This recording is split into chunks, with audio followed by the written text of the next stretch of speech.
grew to this point. But I started out as a graphic designer. And the reason I became a graphic designer is because I was always told that as an artist I couldn't make any money. It wasn't a good career choice, it was something to do on the side. So I chose in college the safest and most responsible art job, which was graphic design. And I worked as a graphic designer for about 3 years and hated about 2.5 of those years. So I decided to explore some other avenues. And I maybe spent about 2 or 3 years going through a few different art adventures. And I stuck with pottery. It was the one time when I was in the pottery studio where I lost time, and I, never wanted to get up. I never wanted to leave the studio. So I thought, this I could do. I could do this. I didn't want to sit in front of the computer and design graphics and websites and things. I really wanted to be, in the studio, getting dirty and struggling with, this new medium. So I worked with that. I took some classes, dabbled a little bit in college with it, but I took some more formal classes and found a couple mentors and worked with them. Very appreciative of the time that they took away from their creating their own art to spend with me and teach me some things. One of my mentors was YouTube, but I learned a lot more from working with the mentors, because there's a lot of things that with clay that I felt I needed to learn in person with someone, and that I could learn faster with someone who had already made the mistakes, instead of me having to make mistakes on my own and learn from them. So I ended up finding a small studio that I rented, and I took on some students. So I started teaching and working in the studio, and this is still all part-time for me. And when I found Lowe Mill and studio there, then I decided to make that leap to go full-time with the art, which was a little bit scary and dangerous and precarious. To make that leap for me, especially when my whole life, I had the lingering beliefs that you couldn't really make a living as an artist, and not just not make a living, but it was irresponsible. I mean, that was the message I got for a very long time. It was irresponsible of me, especially when I found myself as a single parent. To make that leap to become an artist, and that was just something that a lot of the people around me didn't believe in. So it was a really, really tough decision to go full time, and I am very happy, and I never want to look back. I really enjoy it. I was a little afraid that working full time would kind of kill the joy that I found, the peace that I found from working with pottery. I thought that it would become more mature to produce the capacity to think of full time living at it, and it hasn't. It's been nine months now that I've been full time, and I've really, really enjoyed it. The studio that I have. Come on in.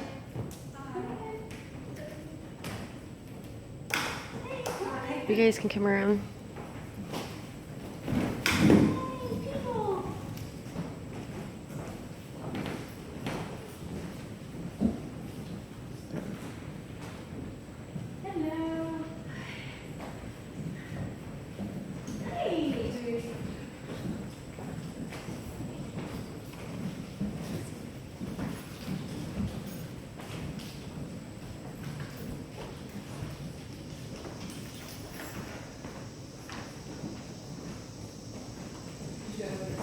Yeah.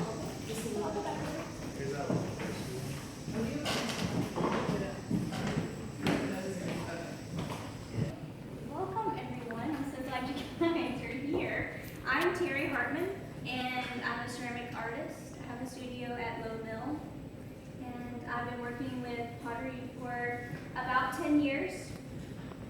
I started out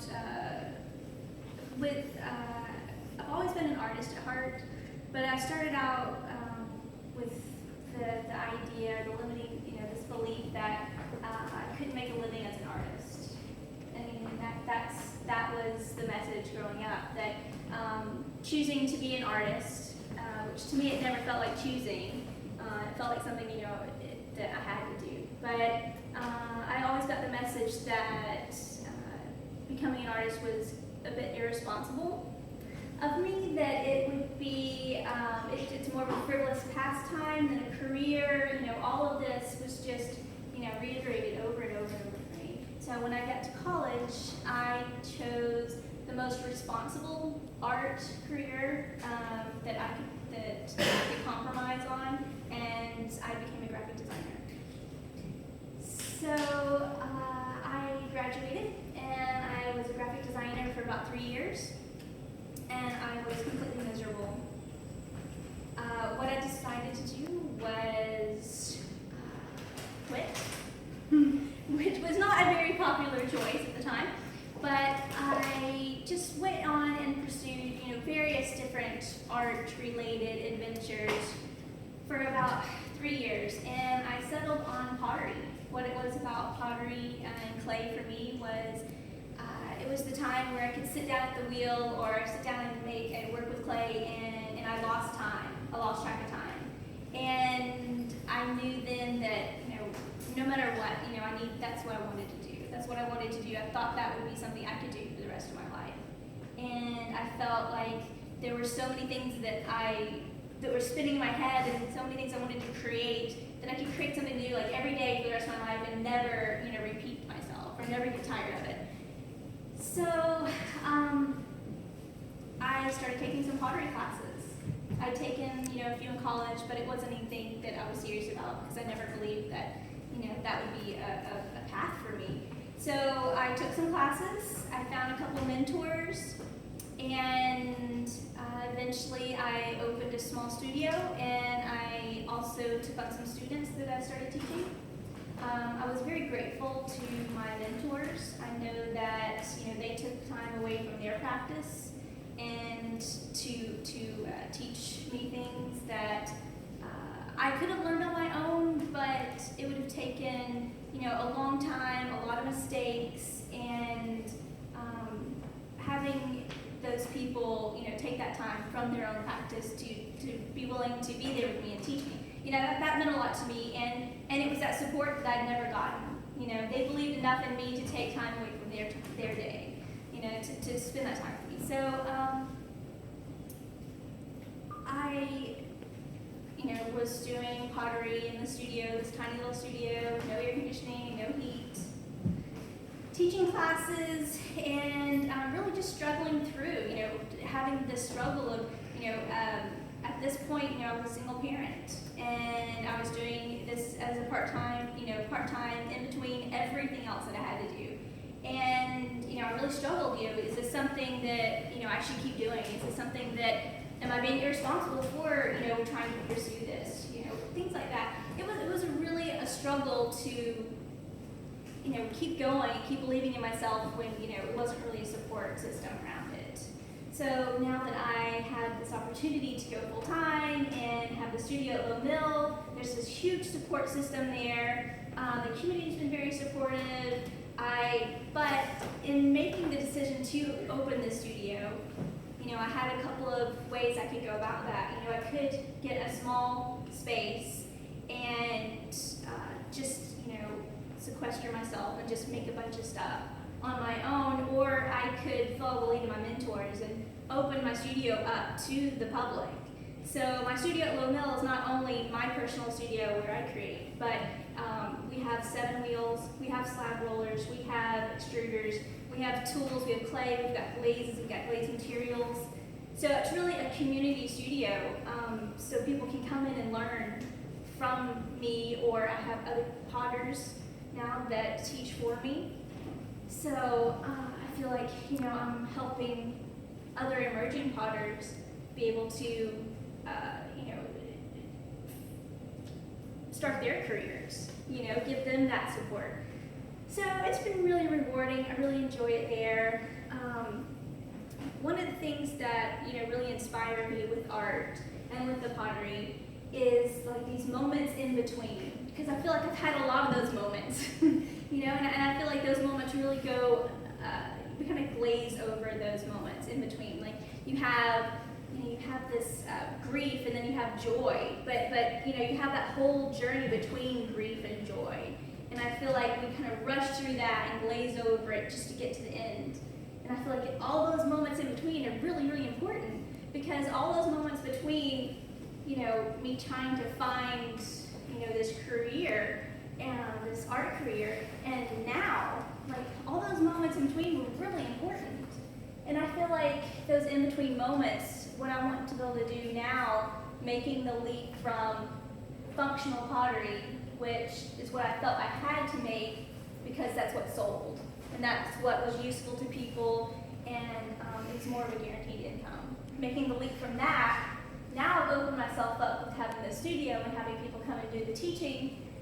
I can do more ceramic art, and that's kind of what this exhibition for me was, trying to make that leap, you know, trying to make that, cross that gap to the more ceramic art.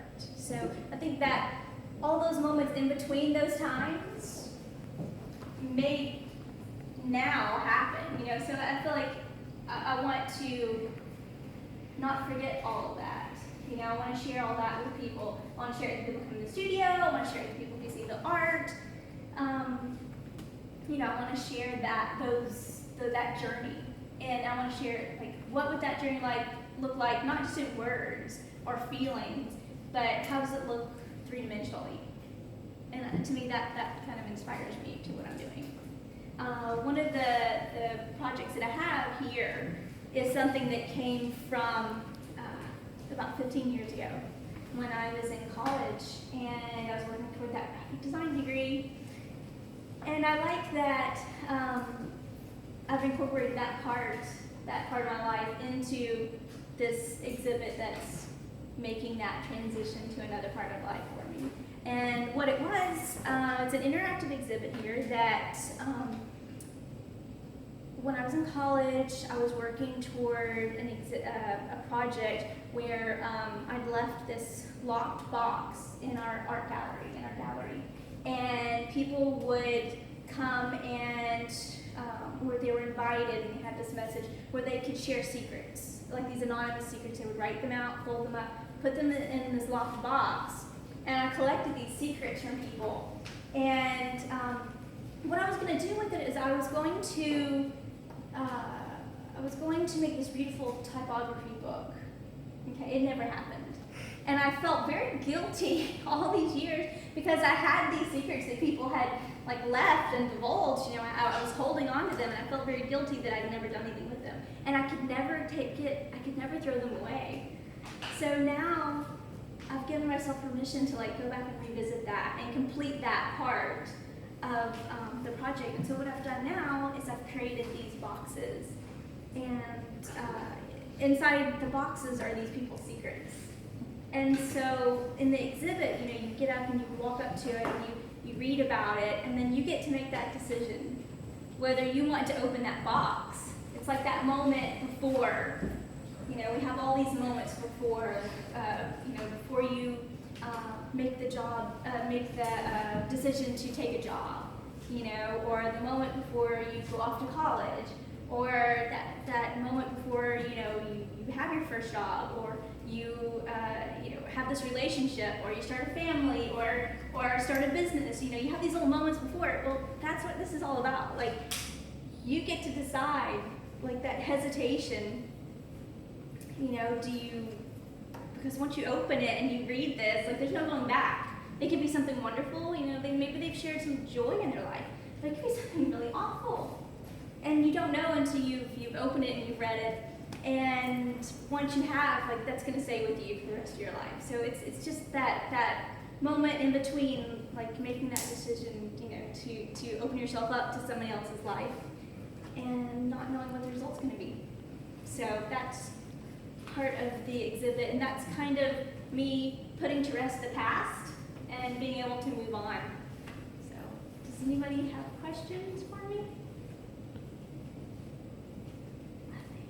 Okay. So you're yourself have read all the secrets? Huh? You yourself have read all the I secrets? haven't. Well, I have read the secrets in the past. Now, there are papers up here where you can write your secrets and leave them anonymously. And I know there are some in there, but I haven't read them yet. Is there any significance to like how each box is shaped, like with the stuff that's inside of them? It's not. The boxes, I just want them to be varied. I'm hoping, a lot of times when I make things, even when I was making, functional items, I wanted them to affect people. Whether it's just in the smallest way, it doesn't have to be something large, even in the smallest way of, a past memory, or, a color that, we're all taking art, that we're all very affected by color. Even if it's just color that is a soothing color, or something that's really exciting, or, you like the roundness, or you like the hardness of the pebble kind of shape. I mean, it wasn't significant to the design isn't significant to the secret, because they'll each have different secrets added to them, but it was, I hope, something about them reaches, the people that are opening them, so.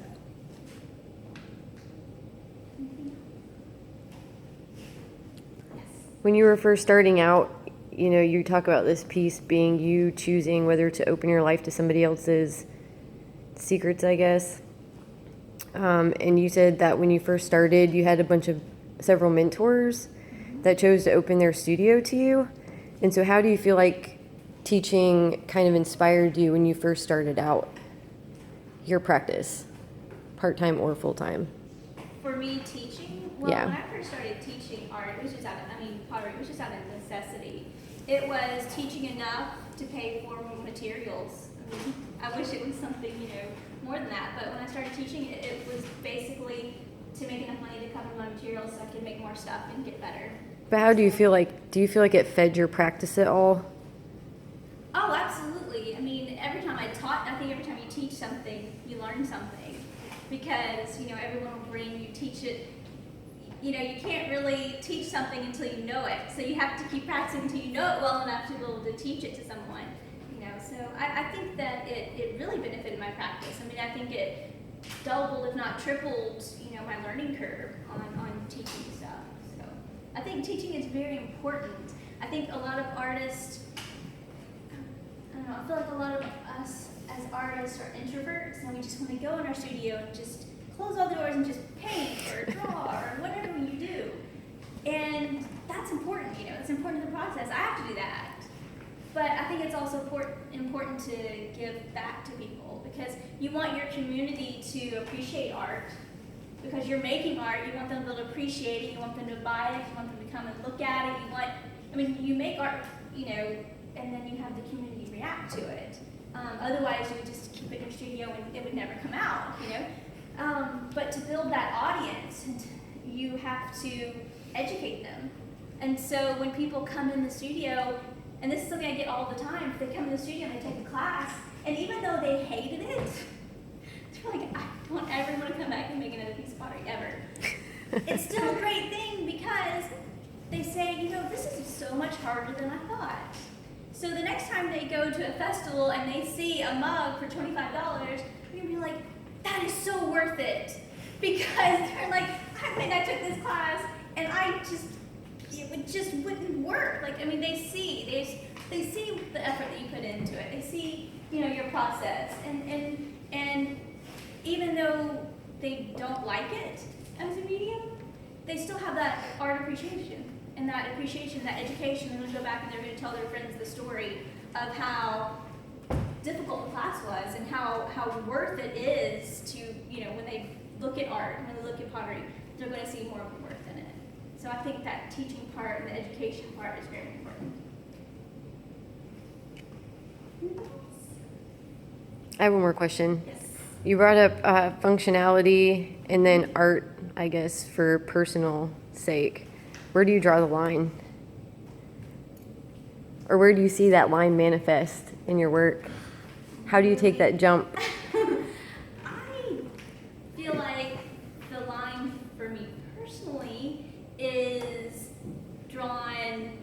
customer, whether the customer is willing to, you know, there's a lot of people that have this belief that they can't invest in art because they don't have the money or they don't have the means, so they wouldn't buy. Where would they draw that line at buying a piece just because it's beautiful or it affects them, as opposed to it's okay to buy this because it's beautiful, but it also has a function. I can use this. You know, this. I can make that. They make that excuse in their head of, you know, this is a functional item. I can use this. So I don't think I draw that line because for me it's really blurred. But I see that line through my customers and through the audience.